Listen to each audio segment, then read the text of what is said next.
Afternoon world, Hippy Trev here. Just a very short video on where we're up to and what is actually going on, so roll the intro. Hi, Hippy Trev here and welcome to my channel. Hope you get something out of it. Rightio, so we're here back to the setup. So I've got my mark lining up with my cylinder, keyways lining up with my cylinder. It's awfully dark in here. There's my dot, there, 1, 2, 3, 4, 5, 6, 7, 8, 9, ends up with this S here and here. So these are my markings. Now there was some other white dot markings, white dot there, and there's another white dot down here which didn't line up for anything. So, but these are my markings, and that lined up with that S there, and these are my markings. Rightio, that's about as good as I can get the timing lined up. Rightio, well, Hippy Trev here. So I've had a bit of a chat to Gary. I bought the heads off, and he wants me to pull this head off.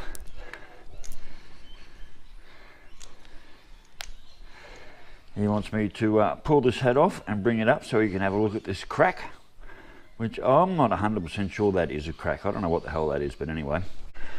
Rightio, so he wants me to bring the head up. All I've got to do is bring it up is on the bike. I'll have to work out how I'm going to strap it to that. So we got the cam out. It's done. It's out. Everything in there looks pretty good actually. So I've just finished cleaning up these surfaces here. Got all my timing marks lined up, and got the cam out. So this is the cam.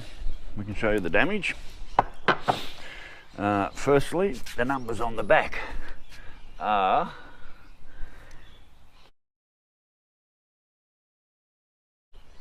87 and a big 7.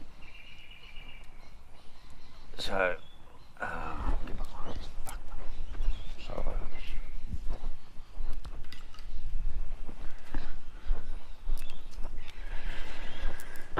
Rightio, so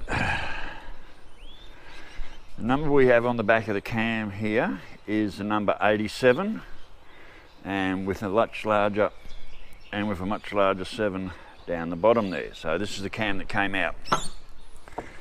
Let's show you the damaged lobe. All right, rolling over, and there he is there. I mean, that's what the lobes are supposed to look like, and that's what this lobe looks like. So you can see a fair bit of damage there. Not a very good looking lobe at all, is it? So now we have some other numbers written up on here. So up here looks like, so at the top end we have an EP5 number, we have a CWC, and we come down here we've got, and down here we've got a C1. There were other couple of numbers on this cam. That's upside down, that looks like an A7. That looks like a D1 upside down as well. So, but that's a C1 there. So they're all the numbers that are on this cam. I have no idea what this cam actually is. So if someone out there can enlighten me. So alright, so where we're at the moment is, so the cam is out. Gary wants me to bring this head up, and he wants to have a look at this crack for me. He's also going to hunt around and see what cam he has got floating around. The cam bearings inside don't look too bad. There's a little bit of a mark on a couple of the inner bearings down in there, which I sort of scraped on the way out, but overly not too bad. I've still got a wash plug floating around in here. I don't know how to get out yet. Maybe when I get the head off I can finally get to that. And other than that, yes, I've just got to get up to Bundy in the next few days. There's rain for the rest of the week. They're saying like 10-15 mil tomorrow, and we've got rain for the rest of the week. The only transport I have is the bike, and somehow I'm going to actually have to strap this head to the back of the bike, chuck the cam on there as well, This is the cam that came, well, this is the camshaft gear that came out of the car. So I've got my paint markings there. He's got another one of these wheels he's offering me, so we don't know much about this. He wants me to bring this up with him, take this up as well. I went through the sump, and a bit of gasket material in the bottom of the sump, but basically not a whole lot of metal. Like, there were no big chunks of metal in there. So like I said, this is only going to be a very short video today. So like I said, cam's out. If someone can tell me what those numbers mean on the back, that'd be really good. I've got to strip this head off in the next day or so and get ready to head up to Bundy. It's Tuesday today. I probably can't legally ride till about Friday maybe at this stage. So I'll have to see how that goes, and then just take this gear up to Gary in Bundy and see what he says about the whole thing. Look, there are quite a few different conversations going on here. A lot of people saying, yeah, pull it down 100%. My mate Stewie said, I'm totally wasting my time with this, putting it together. I'm just going to burn out that cam. I've had a few other people saying, it's a fucking Holden. You throw shit together, it'll go, and it'll go for years, because that's what Holdens do, and I'm sort of of that belief myself. I'm starting to look around a bit more. I'm realising, you know, you just can't wander down the local corner shop and pick yourself up another motor second hand. They just don't exist. They are around, but I haven't seen many. If anyone does have a 308 that they're selling that is running and going, please definitely let me know. I would definitely be interested. I don't mind putting up a few extra dollars for a decent running motor that I can literally just drop in. I've got the sump here and everything, so you know, even if it comes out of a HX or a HZ or even out of a shitty old Dunning door, I've got the sump and the pickup here to change them over. So yeah, if anyone does have a 308 running around they want to sell me, please let me know. Otherwise, this is what I got. This is all I got. No spares in the shed, nothing else. Maybe if anyone's got a spare cam. Now Gary, I did mention the word TQ20 cam, and he said whatever you do, do not go bigger than the T220 cam. He said definitely stage 2 way too big, don't need any of that, and I believe he's 100% right there. I would like to go a little bit better than a stock cam to chuck in this motor.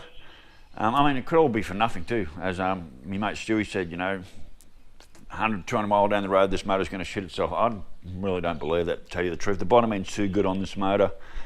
And everything else seems, I don't really believe that. I believe the bottom end of this motor is quite good.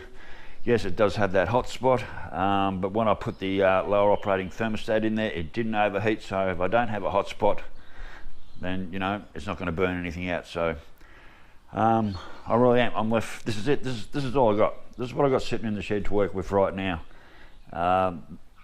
These head gaskets are still going to be good. They've been torqued down, but they haven't been fired, so I can actually lift this head off, and I know that head gasket will be fine. I can just reuse that.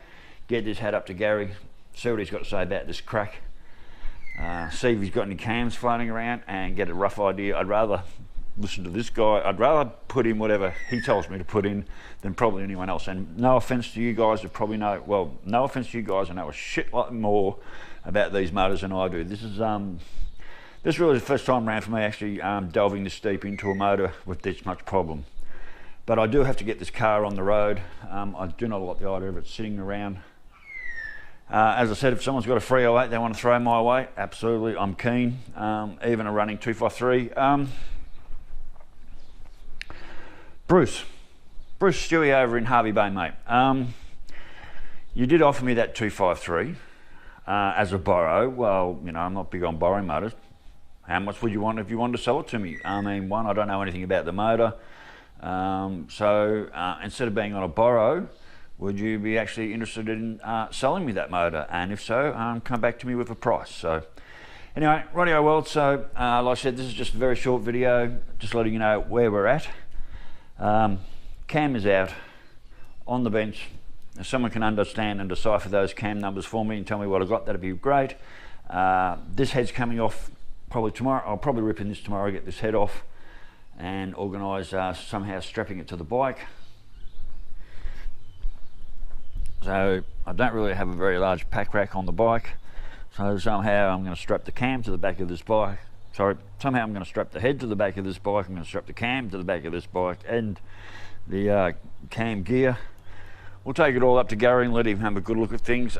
He also wants me to bring up the lifters, something about he wants to machine off the base of the lifters, or he wants to do something in the lifter so as the cam rolls over it makes the lifter spin around and turn, and he says they don't all do that from new, so he wants me to bring them up and he wants to have a play and machine the bottom off my new lifter. So at this stage this motor is going back together. I'm not pulling crank out, I'm not pulling con rods out or any of that sort of shit. I've blown out all the galleries. This head's coming off again. I don't believe I have to pull this head off again. This one's definitely coming off, and work out what that crack is. And other than that, it's just literally see where we go from there. So as I've said a few times, anyone's got a run on 308 they want to send my way, please get on to me, let me know. And to everyone else, just thanks for following me. Thanks for all the comments. I read every comment. I try and reply to every comment. Things change all the time, as you know. So anyway, I guess I'll get back to you maybe when I've hit Bundy and see what Gary's got to say about things. So all right, anyway, world, stay safe, keep your knees in the breeze, and I'll catch you later. Bye.